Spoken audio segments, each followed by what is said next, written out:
आज हम लोग subject material science and engineering के पहले चैप्टर के जिस टॉपिक को समझेंगे उसका नाम है मेटालिक बॉन्ड।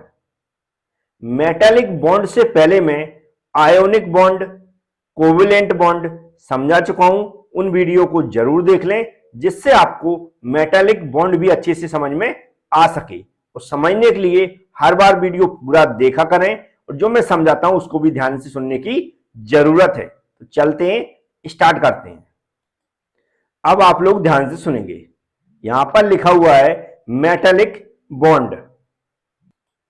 तो जो पहला वर्ड लिखा मेटालिक, सभी लोग जानते हैं मेटल्स की बात हो रही है, चाहे वो आयरन हो, एल्युमिनियम हो, गोल्ड हो, सिल्वर हो। इस तरह के जो मेटल्स होते हैं उन्हीं की बात हो रही है।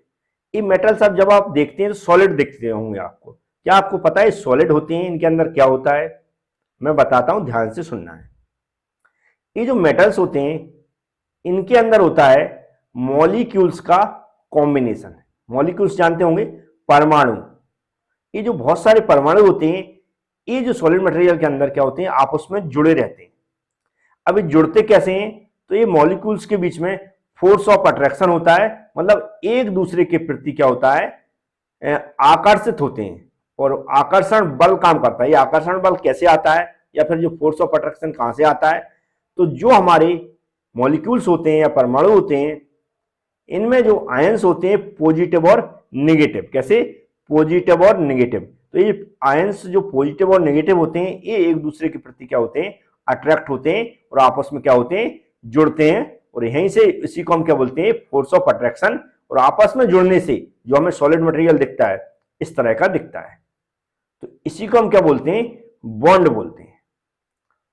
अब यहां पर जो बॉन्ड होते हैं हम लोग देखते हैं जो जो मटेरियल बॉन्ड बनाते हैं ये कई तरह से बनाते हैं। जैसे हमने पिछले जो वीडियो देखे थे आयोनिक बॉन्ड, कोवेलेंट बॉन्ड, उसमें हमने देखा था कि जो हमारे बाहरी कक्ष के इलेक्ट्रॉन्स हैं उनको शेयर करने से या फिर ट्रांसफर करने से बॉन्ड बनता था।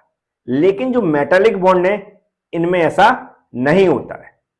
जो मेटालिक बॉन्ड है, जिन मटेरियल में इस तरह का बॉन्ड पाया जाता है, इनकी जो बाहरी कक्ष होती है, कौन सी, जो बाहरी कक्ष होती है उसमें इलेक्ट्रॉन्स की संख्या कम होती है। क्या होती है? इलेक्ट्रॉन्स की संख्या कम होती है, जिससे क्या होते हैं वो बड़ी जल्दी आसानी से टूट जाते हैं और वह क्या बनाते हैं, क्लाउड बनाते हैं। अभी क्लाउड क्या होता है आपको समझ में नहीं आएगा, एक मैं डायग्राम से समझाता हूं तो बहुत अच्छे से समझ में आपको आ जाएगा। अब आप ध्यान से सुनेंगे। सबसे पहले यहां पर जो हिंदी में डेफिनेशन लिखी हुई है इसको मैं एक बार पढ़ देता हूं, जिससे जो डायग्राम मैं बनाऊंगा उसका एक एक पॉइंट आपको समझ में आ जाएगा। यहां क्या लिखा, धात्विक बंधन मतलब मेटालिक बॉन्ड उन तत्वों में पाया जाता है, उन एलिमेंट्स में पाया जाता है जिनके परमाणुओं के बाह्य कक्षों में इलेक्ट्रॉनों की संख्या बहुत कम होती है। पहला वर्ड क्या समझ गए हम, ऐसे मेटल्स में मेटालिक बॉन्ड होता है जिनके बाहरी कक्ष में इलेक्ट्रॉन्स की संख्या कम होती है। तो पहली लाइन हमें याद रखना है। तो क्या लिखा, अतः वहां कक्षों के ये इलेक्ट्रॉन आसानी से अलग हो जाते हैं। क्या होते हैं? आसानी से अलग हो जाते हैं, क्योंकि जो हमारी थर्मल कंडक्टिविटी है और हमारी जो इलेक्ट्रिकल कंडक्टिविटी है इसके कारण क्या होते हैं, ये बड़े आसानी से अलग हो जाते हैं। अभी क्या होती है थर्मल कंडक्टिविटी और हमारी इलेक्ट्रिकल कंडक्टिविटी, ये अभी मैं आगे समझाऊंगा। अभी सिर्फ हम लोग डेफिनेशन समझ लेते हैं। आगे लिखा था इस प्रकार इलेक्ट्रॉनों का एक बादल मतलब क्लाउड बनता है और परमाणु स्वयं धनात्मक चार्ज युक्त हो जाते हैं। इस प्रकार इलेक्ट्रॉन परमाणुओं के बीच बिखर कर चार्ज युक्त परमाणुओं के साथ आकर्षण बल से जुड़ जाते हैं और मेटालिक बॉन्ड प्राप्त करते हैं। बस पूरी डेफिनेशन को एक डायग्राम के थ्रू में यहां पर रिप्रेजेंट कर दूं तो आपको समझ में आ जाएगा। हमने मान लिया कोई एक मटेरियल का स्ट्रक्चर है। क्या है? एक मटेरियल का क्या है, ये स्ट्रक्चर है। ऐसा नॉर्मली बना दिया, स्ट्रक्चर है। यहां पर जो भी मैं बना रहा हूं इसको मैं बताऊंगा।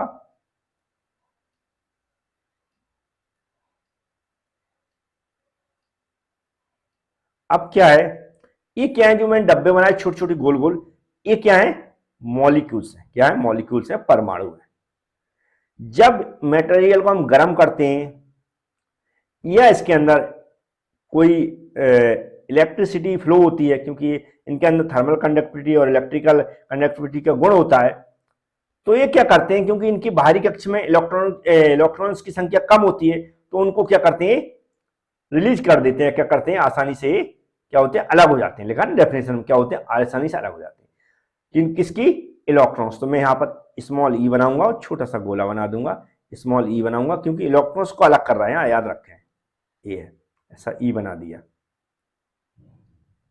जी। क्या कर रहा है, अलग कर रहा है, छोटे छोटे है ना। और जब इलेक्ट्रॉन्स को अलग करता है तो इनके पास क्या बचता है, सिर्फ पॉजिटिव चार्ज बचता है। क्या बचता है, पॉजिटिव चार्ज बचता है। यहाँ पर आपको दिख रहा है पॉजिटिव चार्ज बचा हुआ है, ये क्या बचा, पॉजिटिव चार्ज बचता है इनके पास। तो जी जब इलेक्ट्रॉन्स पूरी तरह त्याग देते तो जी और पॉजिटिवली मतलब और चार्ज युक्त हो जाते हैं। क्या हो जाते हैं, ये पॉजिटिव जब प्लस प्लस बना, ये कैसे हो जाते हैं, और चार्ज युक्त हो जाते हैं। और जो ये इलेक्ट्रॉन्स त्याग रहा है, दिख रहा है, ये कैसे रहते हैं, नेगेटिव रहते हैं। कैसे रहते हैं, नेगेटिव रहते हैं। तो मैं चार्ज लगा देता हूं ऐसा नेगेटिव। कैसे रहते हैं, नेगेटिव रहते हैं। तो ये क्या आते हैं, जब ये त्यागता है इनको, इलेक्ट्रॉन्स को, तो ये कहां जाते हैं, कहीं जाते नहीं है, ये इसी के अंदर गिर जाते हैं। कहां गिरते हैं, जो मटेरियल से स्ट्रक्चर होता है उसी के अंदर गिर जाते हैं। उसी के अंदर गिरने से अब इनकी संख्या जितनी भी होती है वह, जैसे मान लो ये पॉजिटिव चार्ज है तो इसी के आसपास 1 2 3 4 ऐसे बहुत सारे इलेक्ट्रॉन्स गिर गए। तो ये क्या करते हैं, पॉजिटिव चार्ज है, ये हमारे नेगेटिव चार्ज है, जो ये एक दूसरे के प्रति क्या होता है, अट्रैक्ट होते हैं और क्या करते हैं, एक बॉन्ड बना लेते हैं। इसी तरह सभी जगह पूरे मटेरियल में ऐसा ही होता है, पूरे स्ट्रक्चर मतलब ऐसा ही होता है। जो ये इलेक्ट्रॉन्स त्यागता है उन्हीं के साथ, क्योंकि खुद पॉजिटिव चार्ज हो जाता है और वो कैसे होते हैं, नेगेटिव होते हैं इलेक्ट्रॉन्स, तो वह क्या करते हैं, एक दूसरे के प्रति अट्रैक्ट होते हैं और वहीं पर क्या होते हैं, आपस में क्या करते हैं, वहीं अट्रैक्ट हो जाते हैं। तो एक क्लाउड टाइप का बना लेते हैं, क्योंकि ये इनकी संख्या इलेक्ट्रॉन्स दिख रही। अभी जो इलेक्ट्रॉन्स यहाँ पर त्याग रहा है, जरूरी नहीं है कि ये फिक्स होते हैं कि यहीं एक ही जगह रहे, ये कहीं भी अभी यहाँ है, हो सकता है इधर आ जाए, हो सकता है इधर आ जाए, इस तरह कहीं भी घूमते रहते हैं, ये अपने स्थान बदलते रहते हैं और क्या होते हैं, ये जो पॉजिटिव चार्ज है उनसे अट्रैक्ट होकर क्या बॉन्ड बनाकर रखते हैं। इसे हम क्या बोलते हैं, मेटालिक बॉन्ड बोलते हैं। अब यहां पर कोई भी डायरेक्शनल सिस्टम नहीं होता है। कैसे होते हैं, नॉन डायरेक्शनल होते हैं। कैसे, नॉन डायरेक्शनल होते हैं, क्योंकि हमने बताया ये मान लो अभी है तो ये यहां भी दिख सकता है, थोड़ी देर बाद इधर भी आ सकता है और इधर भी आ सकता है, लेकिन इसी स्ट्रक्चर में ये पॉजिटिव चार्ज के साथ क्या रहते हैं, अट्रैक्ट रहते हैं, उनके साथ बॉन्ड बना के रखते हैं। तो क्या होते हैं, नॉन डायरेक्शनल होते हैं, पहली बात आप समझ जाए। और ये इस तरह से टूटने से या इधर उधर बार बार जगह बदलने से क्या होती है, इनका ऊर्जा का स्तर है वह भी कम होता रहता है। तो ये भी आप समझ गए। आप कई बार डायग्राम ये सेम बना दें आप डायग्राम तो भी चलेगा। यहाँ पर पॉजिटिव चार्ज लिख देंगे, कैसे लिख देंगे, पॉजिटिव चार्ज लिख देंगे, आयन है, पॉजिटिव चार्ज आयन, ऐसा लिख कर आएंगे आप लोग। और जो यहाँ पर छोटे छोटे इलेक्ट्रॉन्स मैंने बनाए हैं, इनको क्या हम लोग क्या लिख देंगे, फ्री फ्लोटिंग इलेक्ट्रॉन्स। क्या, फ्री फ्लोटिंग इलेक्ट्रॉन्स। बस हमें ये डेफिनेशन लिखना है, ये डायग्राम बनाना है। तो मेटालिक बॉन्ड्स की नॉर्मल जो डेफिनेशन बोलते हैं वह आप समझा सकते हैं। अब इसकी कुछ प्रॉपर्टीज होती है तो उनको भी समझना जरूरी है, उनके बारे में भी लिखना जरूरी है। तो अब हम पढ़ रहे हैं इसकी प्रॉपर्टीज कौन कौन सी होती हैं, मेटालिक बॉन्ड, जिन मटेरियल में मेटालिक बॉन्ड होता है। तो इनमें क्या होता है, बड़ी संख्या में वैलेंस इलेक्ट्रॉन्स की उपस्थिति के कारण उनमें उच्च विद्युत और तापीय चालकता होती है। मतलब क्या होती है, इलेक्ट्रिकल और थर्मल कंडक्टिविटी होती है, जो मैंने पहले भी बताई थी। अब इसके अंदर ऑल अदर प्रॉपर्टीज में देखें तो डक्टिलिटी भी होती है, और क्या बोलते हैं जो इसमें इसमें क्या होता है, जो हमारी क्या बोलते हैं, अलाउइंग कैपेबिलिटी होती है मटेरियल की, जिन्हें मिश्र धातु बोलते हैं, वह भी क्षमताएं होती है, जो कि किसके कारण होती है, बैलेंस इलेक्ट्रॉनिक कारण। जैसे मैंने बताया था, एक अगर पॉजिटिव चार्ज है तो उसके आसपास क्या होते हैं, बहुत सारे इलेक्ट्रॉन्स जमा हो जाते हैं, जिससे क्या कह रहा है वो, बैलेंस इलेक्ट्रॉन्स की उपस्थिति कारण बड़ी संख्या का मतलब होता है ये जो इलेक्ट्रॉन्स हमारे आसपास घूमते रहते हैं, तो इसके साथ बड़ी संख्या में जो भी रिलीज होते हैं सबके सब एक दूसरे घूम के और बॉन्ड बनाते रहते हैं बड़ी संख्या में। तो ये हो गई हमारी दो प्रॉपर्टीज। अब यहाँ पर कुछ प्रॉपर्टीज है जो तुलना के रूप में बताई गई हैं, जैसे कि हमारे जो एच और एन आदि जैसे आयनिक ठोसों की तुलना में अधिक मजबूत होते हैं। मतलब जो ये मटेरियल होते हैं एच एन, इनकी तुलना में देखें, मेटल्स होते हैं, इनकी तुलना में हम देखें तो ये क्या रहते हैं, अधिक मजबूत बॉन्ड बनाते हैं। जबकि जो संयोजक क्रिस्टल होते हैं, जैसे हीरा हो गया, एच हो गया, ऐसा ही हो गया, इनकी तुलना में कम मजबूत होते हैं। मतलब ये जो हीरा वगैरह है ये ज्यादा मजबूत होते हैं। फिर जो इनका गलनांक है टंगस्टन के समान कम होता है, टंगस्टन से तुलना की जाए तो कम होता है। इसके अलावा ये बहुत कम आवृत्ति से लेकर मध्य परावैंगनी तक सभी विद्युत चुंबकीय विकिरणों के लिए अपारदर्शी होते हैं, जहां ये पारदर्शी हो जाते हैं।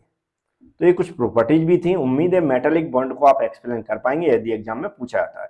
कभी भी हमारे ऐसी वीडियो आप देखते हैं तो चैनल को सब्सक्राइब करके रखें, बेल आइकन पर क्लिक कर लें और कंप्लीट नोट्स के लिए, पीडीएफ के लिए, वीडियो लेक्चर के लिए हमारी एबी क्लास एप्लीकेशन को डाउनलोड करें। Thank you friends.